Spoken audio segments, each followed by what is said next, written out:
Pulling cloth over our faces, we drew weapons and grabbed hold of our camels and their precious cargo, turning to face the wind and the swirling sands. It was there we saw something else, at first impossible to make out what it was, but closer it got, the more its writhing and twisting form became clearer to us. This was a massive, partially invisible tentacles? No, each limb had some sort of a head. They were like snakes, serpents, yet totally transparent. Only the swirling sands and dust allowed us to see it at all. But our guide raised her hands and waved them away, silently urging us to remain calm. We were not in danger. "Windwalkers," she said, over the howl of the swirling air. "We must be close to the meeting place. These ones are friends of the Harstaf, and the Genasi, and the Yakari." She stepped forward and shouted some breathy words into the wind that I thought I recognized, but the dialect was quite different. Old Alzetto. I turned and widened my eyes to my dwarven friends. "That's the language of Kalimshan, is it not?" To which Grunda shook his head and replied, "No, older. That's the Oran tongue, the common language of the land of no land." The land of no land? Oh, it's a dwarven term. If I understood him right, he was talking about the plane of air. And suddenly it all made perfect sense to me. Of course. The language of Kalimport was the language of the genies, now thousands of years old and much removed, and so this was why that language sounded so similar to the common Madani language spoken all over Zakara. These lands of elemental magic where the genies once ruled, it was so similar to the language of the Badin people of the Anarok Desert.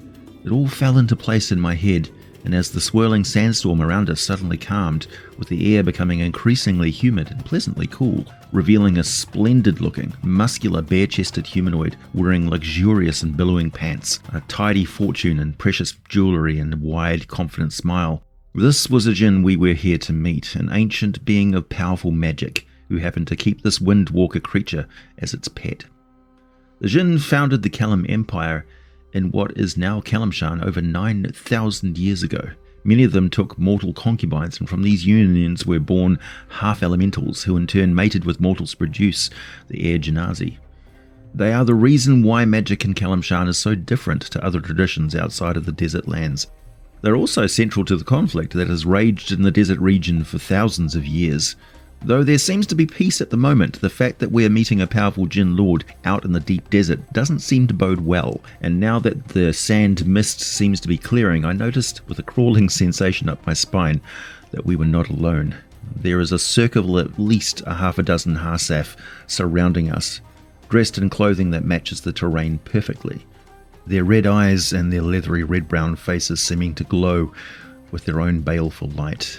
But they keep their distance as we begin our negotiations.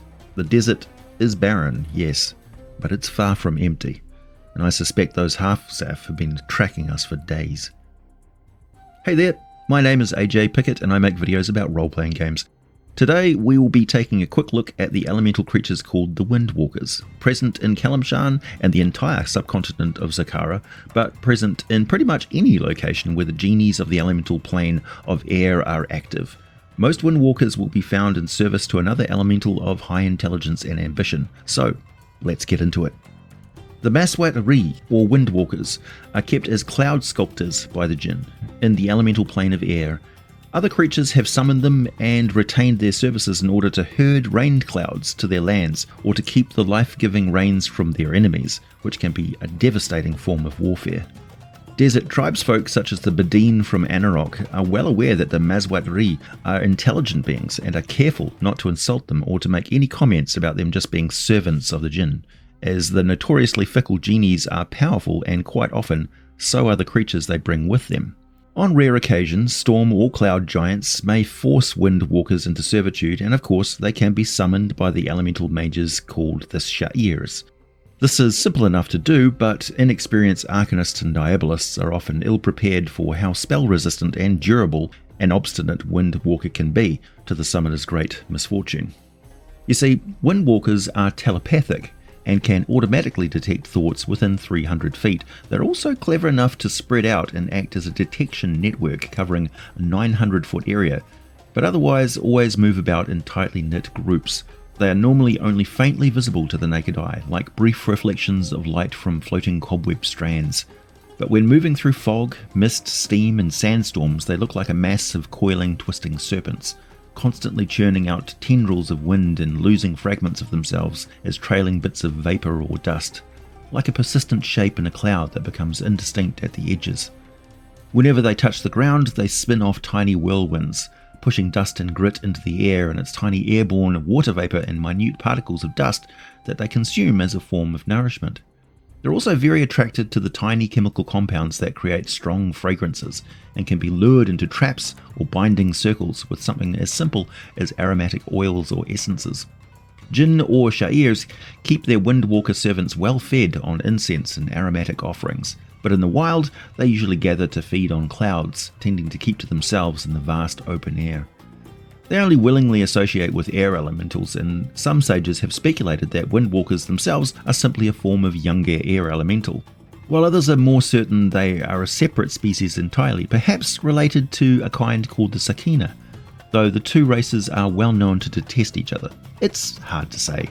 The air elementals are difficult to detect at the best of times, and their ecologies are some of the most chaotic ever investigated. Maswatri are partially ethereal, as with most elemental beings. They are more of a spirit force than a physical entity.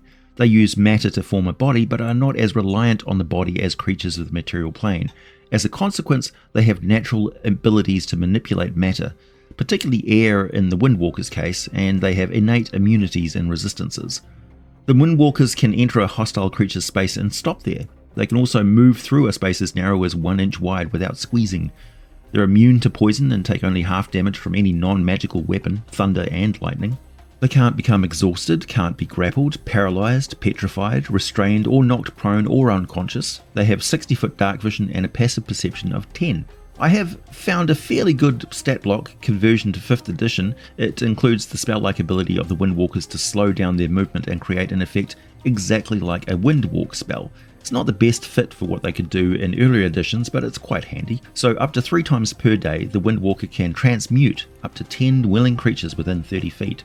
These creatures assume a gaseous form for up to 8 hours, appearing as wisps of cloud.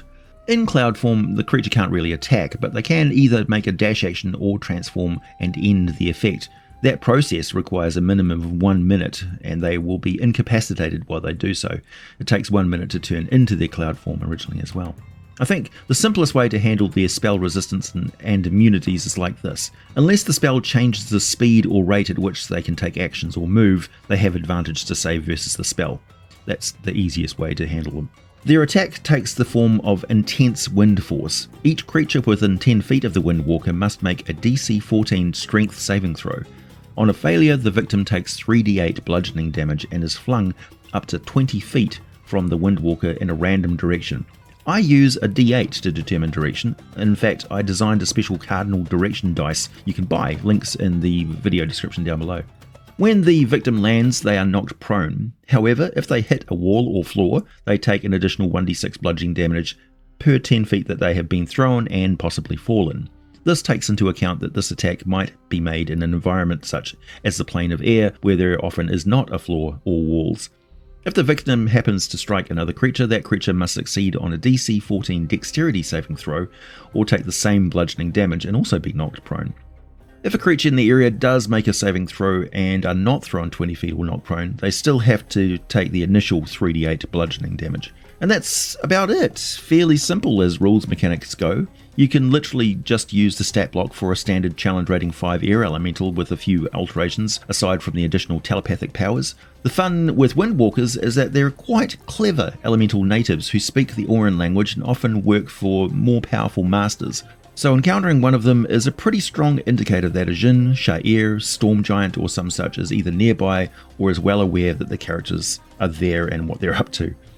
Like and subscribe for more weekly D&D content from me. Thanks for listening everyone. As always, wear your geek with pride, and I'll be back with more for you very soon.